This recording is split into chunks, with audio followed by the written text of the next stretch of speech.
Okay, will a four-stroke push mower run on diesel fuel? As you can see, bone dry gas tank right there. Right here,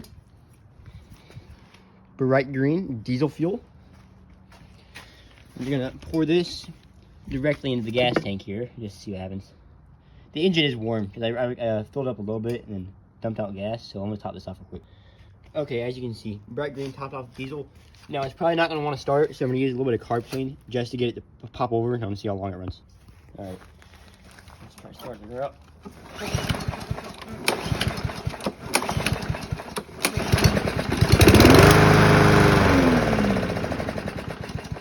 It's weird, why isn't it running?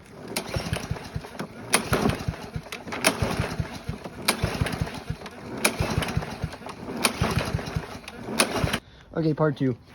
I drained most of the diesel out and put gasoline in it and carb clean in it. So I want to see if it actually runs again. All right, here's what it is.